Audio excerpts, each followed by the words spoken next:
Alright boys, now we are going to discuss how the complete structure of protein is formed, right? We have already discussed that how polypeptides are formed, right? By the peptide bond formation, right? Now, the protein structure is based on four ways. First, there is formation of a primary structure. Then there is formation of secondary structure. Then there is formation of tertiary structure. And then there is formation of quaternary structure.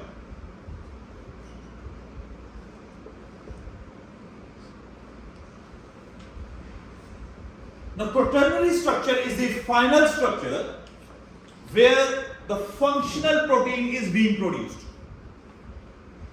Now, remember one thing, that the functional proteins, they have quaternary structure. Understand? While the proteins which are structural, they do not have the quaternary structure. They are the ones which are insoluble in water. Remember, a structure is something which is physical, right? A structure is something which is physical. If it will be dissolved in water, will it be physical? No. Right? So remember one thing, all these structural proteins, they are physical proteins. They are not soluble in water. Collagen protein is not soluble in water. Right? Now if you guys remember the example of blood clotting.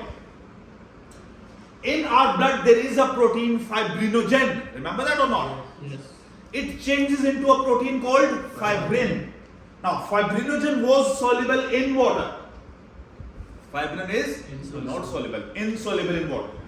Right? So, that is the structural protein, fibrin, because it makes a structure, blood clot. Remember that? Same thing. So, first of all, we are going to discuss about the primary structure. What is the primary structure? Now, let's suppose that this is what? This is a messenger RNA. You guys have already learned about this in O levels. The detail will come in chapter 6 or 7. I don't remember. But it will come there, right? In full detail. We'll learn about translation. This is messenger RNA. There are codons present on the messenger RNA. Remember that. 3 nucleotides make 1 codon. If you remember your O levels. What did we discuss that? With this messenger RNA, the ribosomes attach, right? The ribosomes read the codons, and according to the sequence of the codons, they will join the amino acids together. When they will join the amino acids together, what will be formed? A polypeptide will be formed. Let's suppose that this is what? This is a polypeptide.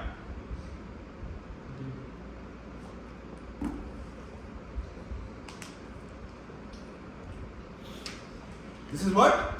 This is a polypeptide freshly made by the ribosomes from reading the codes from the messenger RNA. Now this straight structure, which is freshly made, this is the primary structure.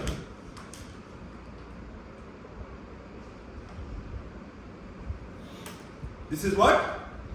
This is the primary structure. Now, keep that thing in your mind. I am drawing it on your side so that you remember.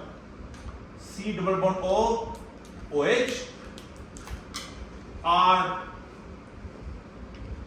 NH, and H over here. Keep in your mind that there is partial negative charge on this oxygen, partial positive charge on this hydrogen, right? Partial positive charges on these hydrogens. Remember that, right? Now, these dots, each dot is representing what? An amino acid. I am writing AA. AA. And what is this line showing in the middle? a peptide bond, or you can also call peptide linkage, doesn't matter. Now each amino acid has its what? It's this oxygen free. Now let me make a dipeptide over here, just like black alanine I drew before, so that you guys can understand it more easily.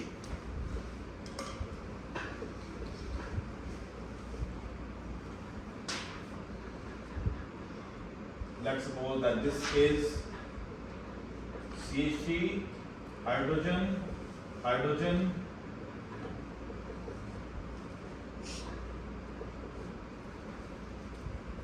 Now, look here.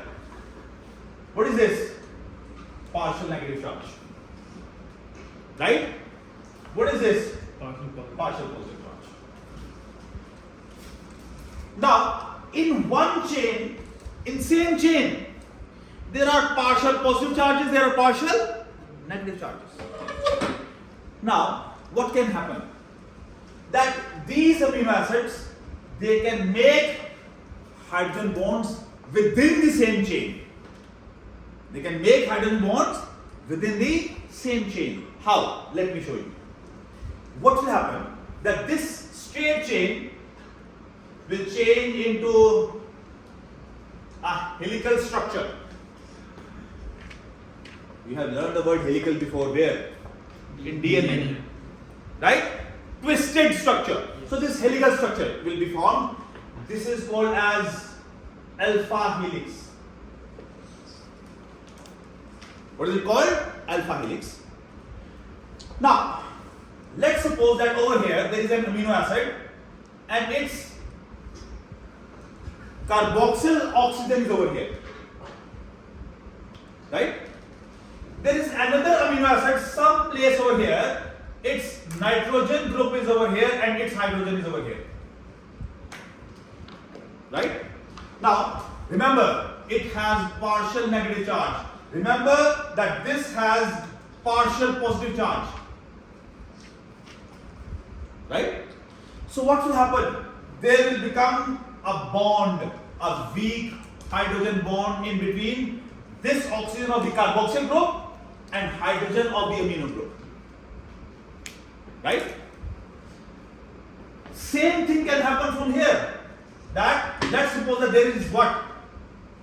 Over here, and this carboxyl oxygen is over here, and this nitrogen hydrogen is over here.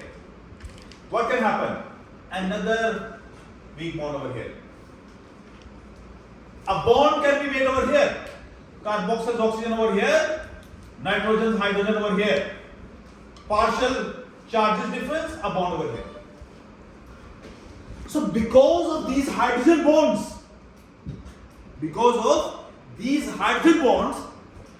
the straight chain which was made will take the shape of what? A helix. Will take the shape of a helix. Now, one thing which is very important I am going to tell you. These bonds, they are not random. These hydrogen bonds are not random. They are made in between every fourth amino acid. They are made in between every fourth amino acid. That's why you see this has a regular shape. This helix has a regular shape. Understand? So please pay attention. It's not difficult. It's very easy. Right away, when the proteins or when the polypeptide was formed, leave the protein. Use the word polypeptide only. Right away, when the polypeptide was formed, it was straight, right? Yes. That structure is called primary structure. Then, what happened? Because of the partial polarity of the amino acids, right afterwards, what happened? Hydrogen bonding formed in between every fourth amino acid. And for hydrogen bonding, remember, hydrogen bonds are formed in between what? Oxygen of the carboxyl group and hydrogen of the amino group. Oxygen of the carboxyl group and hydrogen of the amino group. Understand? Every fourth one. And a helix is formed. When the helix is formed, this is called secondary structure. Now, this is called alpha helix. Sometimes this secondary structure can be present in this form as well. This is called as beta pleated sheet. Now, if you see over here, the bonds are regular, right? And close. Over here, there will be bonds, but they will be more looser. There are hydrogen bonds over here as well, right? Same between the oxygen of the carboxyl group and hydrogen of the amino group. But these bonds are less. Here the bonds are more in number, right? So both of these structures are secondary structures. Both of these structures are secondary structures. Next step is the formation of what? Tertiary structure. Now boys, before we discuss tertiary structure, let's discuss one more thing. Amino acids are also of two types on the basis of polarity. One type of amino acids are called as hydrophobic amino acids and other are called as hydrophilic.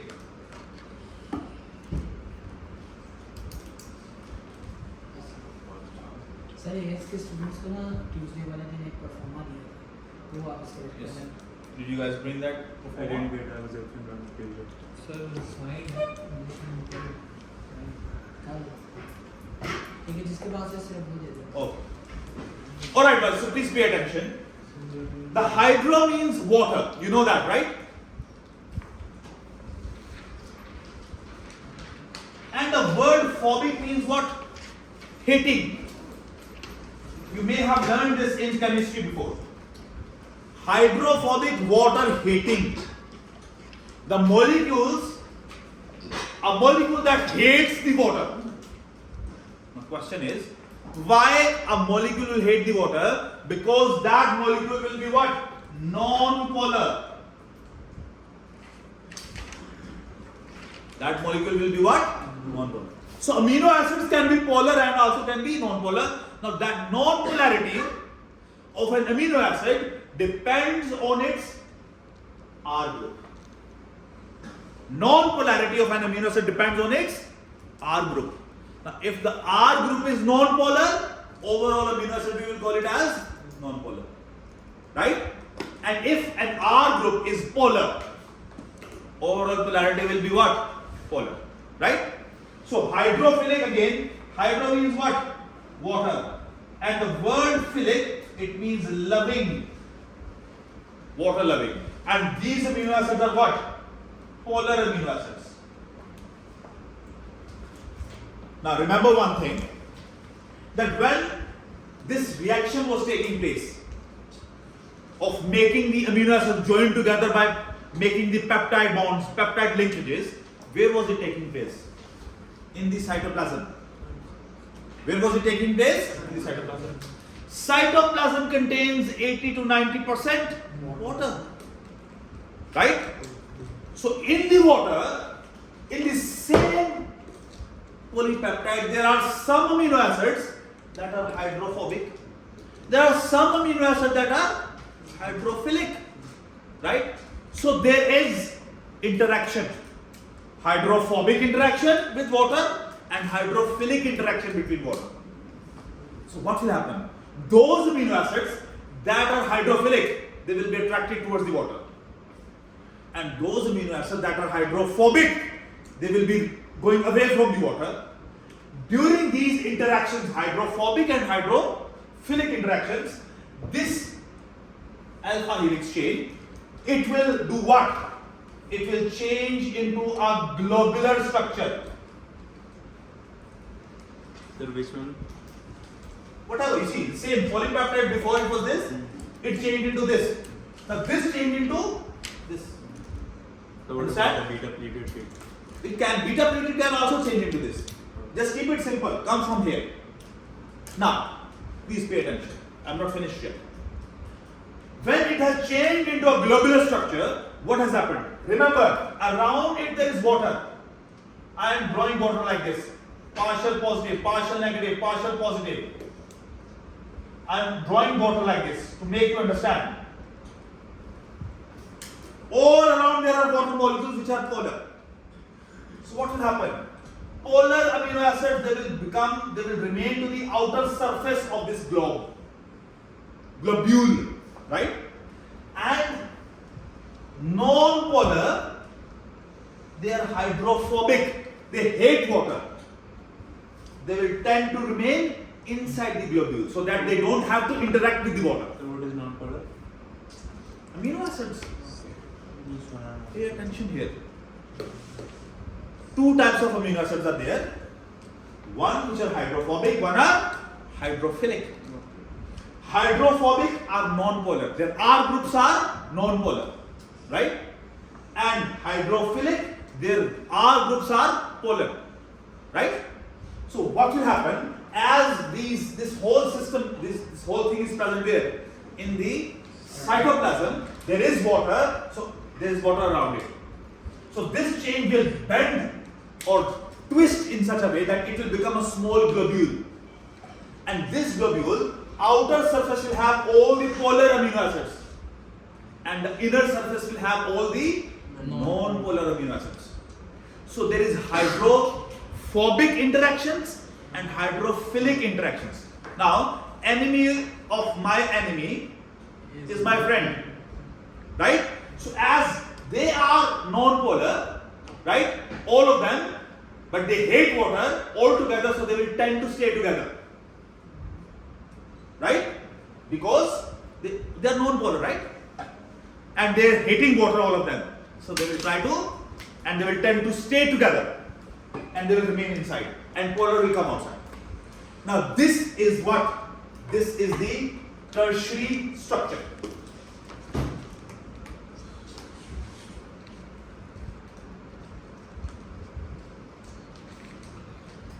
Now, let's move forward.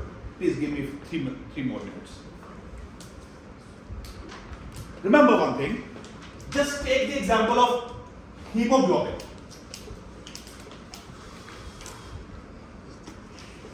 We learned that hemoglobin had what? 4 polypeptides.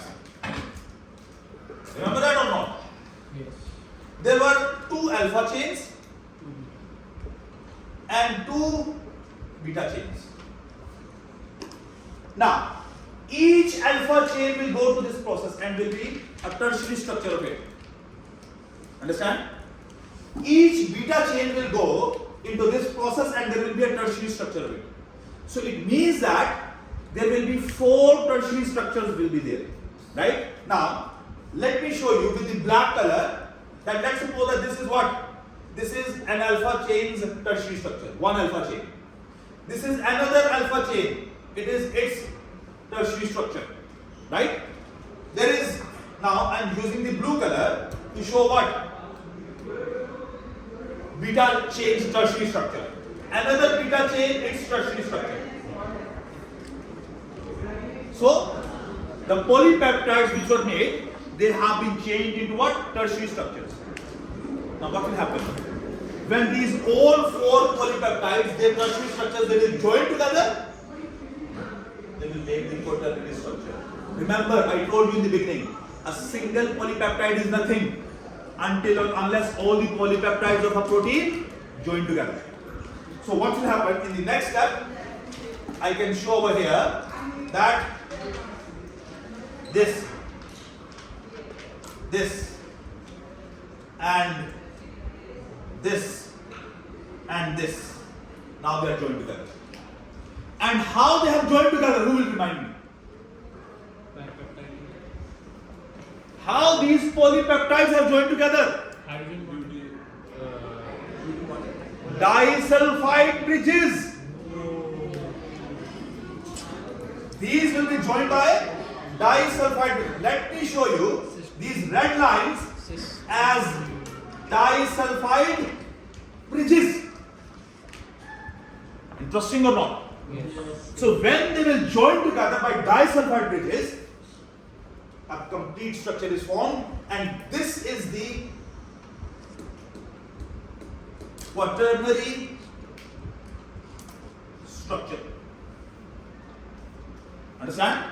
This is the quaternary structure. This is a globular protein, the hemoglobin. This is the functional protein. This will work. This will not work. This will not work. This will not work. Only a quaternary structure works. Only the quaternary structure is the functional part. Alright? We'll continue from here inshallah in the next class.